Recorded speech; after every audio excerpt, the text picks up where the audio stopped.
અને અમારા દિનેશભાઈ મસ્ત ઠપકારે છે.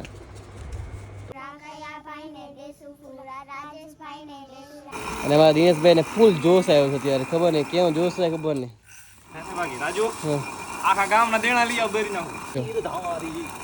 હા ગાઈસ કેમ છો બધા મજામાં?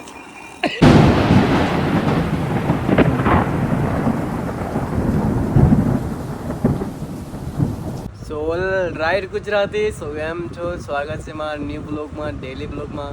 તો ગાઈસ સોરી કે મારો બ્લોગ નથી આવ્યો, કારણ કે તબિયત બહુ ડાઉન છે અને હું દેશમાં આવી ગયો છું. કારણ કે સોરી ગાઈસ, તબિયત વધારે ખરાબ છે એટલે હું દેશમાં આવી ગયો હતો અને મેં બ્લોગ નહોતો બનાવ્યો. કારણ કે હું બહુ મુશ્કેલથી આ દેશમાં પહોંચ્યો છું અને અહીંયા આવીને મેં દવા લીધી, ત્યાં બોટલ ચલાવી હાથમાં અને એ બધું કર્યું છે, દવા બવા લીધી છે. અને હવે છે ને હું ઘરે આવ્યો છું, ઘરે રેસ્ટ કરીશ. 4-5 દિવસ જે રેસ્ટ થશે એ રેસ્ટ કરીશ. રેસ્ટ કરીને પાછો નીકળીશ મુંબઈ. મુંબઈ જઈને પછી જે કામ છે એ કામ કરવાનું છે, એટલે હું ત્યાં દેશમાં આવ્યો છું. તો કંઈ અત્યારે 4 વાગ્યા છે, તો કંઈ અત્યારે સાંજનો ટાઈમ છે ને હું સાંજના ટાઈમે બ્લોગ ચાલુ કરી રહ્યો છું ગાઈસ. કારણ કે તમને કીધું ને તબિયત ખરાબ છે, નજાખો દિવસ દવાખાનામાં હતો, તો તે ઘરે આવ્યો હતો તો ફ્રેશ થઈને બ્લોગ ચાલુ કર્યો. તો ગાઈસ હું છે ને અત્યારે ઘરે છું અને ઘરે બધાએ મોજ કરે છે. દાદી અમારે શું કરે છે એ તમને બતાવું, કારણ કે તમે બહુ દિવસ એમાં દાદીને જોયા નહીં હોય, શાયદ પહેલાં વિડીયોમાં જોયા હશે. હવે તમે લોકો એમાં દાદીની વિડીયોમાં જોયા નહીં હોય, ચલો તમારે દાદી બતાવું કે શું કરે છે. ઠીક છે, તો ગાઈસ તમારે દાદી બતાવું દાદી શું કરે છે. ઉભા રહ્યો, દાદી કંઈક નવું જૂનું કરે છે. આજો હા ગાઈસ કેમ છો બધા મજામાં? આ તો બધું બહાર નીકળી ગયું. હા તે બધે ખોયો. ક્યાં ખોયું એવું ભાતો 2 મિનિટ. હા આવ ને. આ બધું ગયું. આ ખીરો નીકળી ગયો. આ અમાર દિનેશભાઈ હે. આ તું આવ્યો ને આ બધું થયું. બોલ આટલે કેટલું બધું ભેડી નાખ્યું સમજો. મેં શું કર્યું ભાઈ? આ રાજુ આવ્યો ને બધું થયું. હું તો બીમાર હતો તો આવ્યો હું. દાદી આ તમે શું કહો રે? આ બધું રાજુ આવ્યો ને છોની દાડી આટલે તો મત ભેડ્યું. ઉભા આ ધરું પાડી. હા કિલો ધર લે. એમ કઈ આવતા હશે ખીલા. બસ બસ બસ. ગાઈસ વિચાર કરો, જો આ શું કરે? જો આને કહેવાય અમારે જૂના જમાનાની ઘરઘંટી કહેવાય. થોડા થોડા નાખ. આ લોકો છે ને મગ નાખીને અને આમ પીસે, એનાથી શું થાય ખબર? અરે હા અરે નથી કરતો. એ હરવે આપણી ગાડી હાલતી જ નહીં માં. હે ક્યાં દૂર રોરે? અને ઈ તો ચકલા માં જાય બાપા. જોયો ને, આ અમારે દિનેશભાઈ કે ને ઘરઘંટી કરે છે, જૂના જમાનાની ઘરઘંટી છે આ. એ જૂના માણામાં થાકી દેતા. આમાં શું થાકી દેતા? આમાં થાકી જ રહેવાય ને.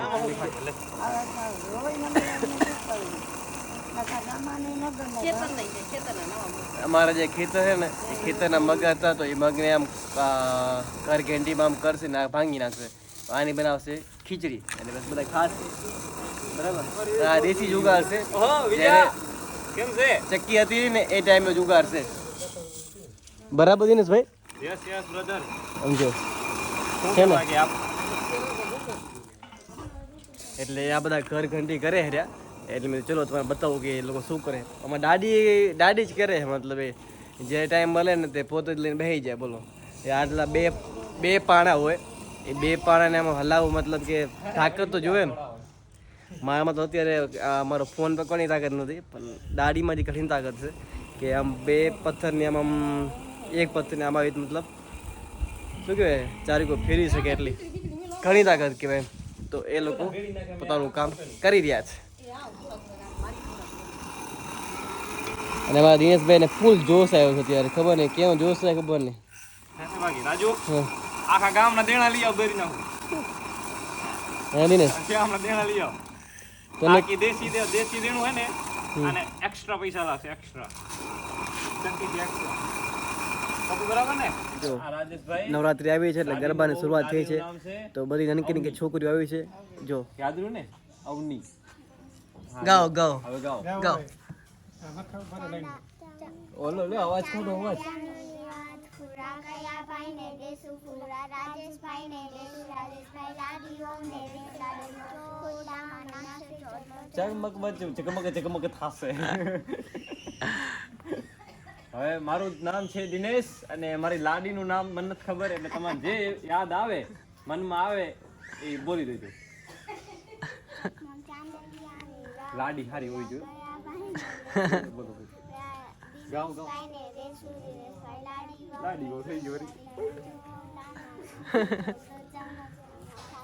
વાહ ભાઈ વાહ વાહ.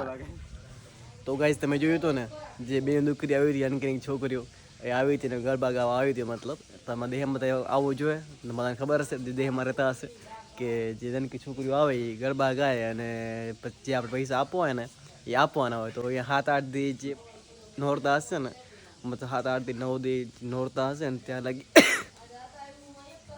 ત્યાં લગી આ ગરબા ગાવા આવશે અને પછી હાલે જાય એમ. તો મારી વાઈફનું નામ ના લીધું નહીં, કીધું કે લેવો પણ લીધું નહીં, શરમાઈ ગઈ બચારીઓ. તો દિનેશભાઈ કે ભાઈ મારે કંઈ થઈ નથી, તો તમે તમને જે યોગ લાગે એ નામ લઈ લેજો એમ. ભાઈ હું કર્યું અને આવીને ગયું અમારે રહેવું જોઈએ. ચાલો દોસ્તો, સાંજ થઈ ગઈ છે ને જમવાનું થઈ ગયું છે રેડી. તમે ચલો ભાઈ જમી લી, કારણ કે બધાએ સવારથી ભૂખ્યા છે. તો ગાઈ ચાલો જમી લી, કારણ કે જ્યાં પછી જવું છે માતાજીને મઢે અને નવરાત્રિ જોવા, એટલે ઠીક છે મારો અવાજ થોડો ઓછો આવતો હશે તો કાંઈ વાંધો નહીં. આમ તો છે ને મમ્મી છે ને મતલબ જમવાનું રેડી કરે હરી, તો જમવા બહી જાય ને જમવા બહીને પછી જવું છે માતાજીના મઢે, એટલે પછી પહોંચી માતાજીના મઢે. તો પહેલાં ચલો જમી. જો અમારે ખાવામાં એકદમ સિમ્પલ સાદું ખીચડી, ગોવાનું શાક, લીલા મરચાં અને દહીં અને અમારે બાજીના રોટલા અને અમારા દિનેશભાઈ મસ્ત ઠપકારે છે. તો હાલો મસ્ત જમીને પછી કરીએ વાત. તો હાલો ગાઈસ, અમે લોકો જમી લીધું છે ને, બધા જમી લીધું છે, મમ્મી પપ્પાએ ભાઈ બધા જમી લીધું છે. તો હવે છે ને અમારે જવું છે માતાજીએ મઢે, કારણ કે ત્યાં નવરાત્રિ છે તો ત્યાં પગે લાગવા જવું છે અને ત્યાં નવરાત્રિ છે એટલે ત્યાં બધા રમશે. તો ગાઈસ હવે આ વિડીયોને કરીશ એન્ડ, અને જ્યાં પછી જશે માતાજીએ, એટલે હવે કરીશ આ વિડીયોને એન્ડ. તો મળીએ આપણે કાલના ડેલી બ્લોગમાં. ત્યાં લગી જય શ્રી કૃષ્ણ, જય માતાજી, જય મુરલીધર.